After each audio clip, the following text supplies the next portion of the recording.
उत्तर प्रदेश के महोबा जनपद में पंचायत चुनाव के नामांकन के दौरान कई प्रत्याशियों ने अपनी ताल ठोककर चुनावी जंग जीतने का दावा कर दिया है। इसी के साथ ही कुछ प्रत्याशियों से विकास और सामाजिक ज्ञान के बारे में सवाल पूछे गए। इस दौरान स्तब्ध करने वाले परिणाम सामने आए हैं, जहां किसी प्रत्याशी को या तो प्रदेश की महामहिम राज्यपाल के बारे में कोई जानकारी नहीं थी, तो किसी प्रत्याशी को विकास करने के तौर तरीकों के बारे में ज्ञान नहीं था। देखिए ये खास रिपोर्ट। पंचायती रणभूमि में ताल ठोकते इन प्रत्याशियों को देखकर अगर आप देश के विकास के बारे में कोई आकलन कर रहे हैं तो आप गलत है।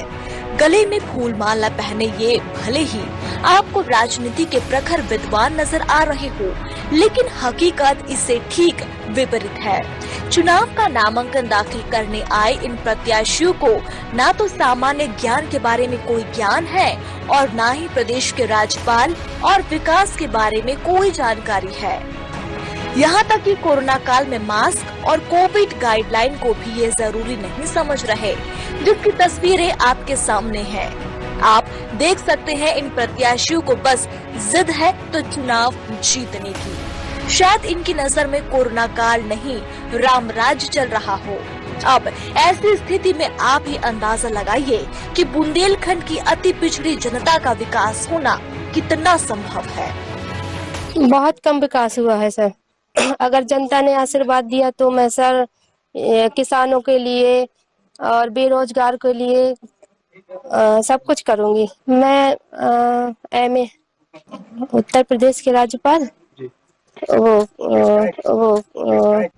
पंचायत चुनाव जी, दरअसल मैं पिछले जब से मैंने राजनीति में देखा है या मैंने राजनीतिक समझ आई है, मैंने हमेशा देखा कि जो मेरा पैतृक गांव है, मैंने वहां देखा कि हमेशा से वहां दूर दराज के लोग अपने जबरदस्ती चुनाव लड़ते आए हैं और जनता पे थोपते हैं वो राजनीतिक जो भी नेता होते हैं। तो इसके लिए इस चुनाव में केवल मेन मुद्दा है क्षेत्रवाद। जो क्षेत्र का नेता है वो और वर्सेस जो दूर के नेता है, जो बाहरी नेता है, उनके लिए ये केवल 2 पर 2 लड़ाई है और किसी चीज पर नहीं।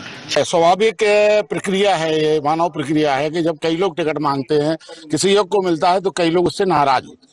नाराज होने की प्रक्रिया में कुछ लोग अपना आक्रोश इस सीमा तक दिखाते हैं कि पर्चा भर देते हैं। हमारे जिलाध्यक्ष जी ने जैसा आपसे कहा है कि अभी जब तक नामांकन वापसी की तारीख नहीं निकल जाती, हम अपने किसी भी साथी और किसी भी कार्यकर्ता को बागी नहीं करा दे सकते। अगर उसके बाद भी कोई साथी हमारा, कोई कार्यकर्ता अगर नहीं मानता है, हठ धर्मता अपनाता है, तो उसका पार्टी से निष्कासन होगा। और हमारा कोई भी साथी, हमारा कोई भी कार्यकर्ता उस व्यक्ति के साथ आपको परोक्ष अपरोक्ष कहीं दिखाई नहीं दे।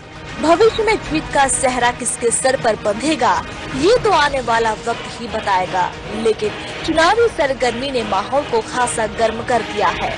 चुनावी रणभूमि के महारथी की उपाधि से नवाजे जाने का सिलसिला बदस्तूर बरकरार है। वहीं विकास की दरकार लिए बुंदेली जनता अभी भी किसी ऐसे नेता की तलाश करती दिखाई दे रही है जो वास्तविकता में विकासवादी हो। साधना न्यूज से संवाददाता अतीक अहमद की रिपोर्ट।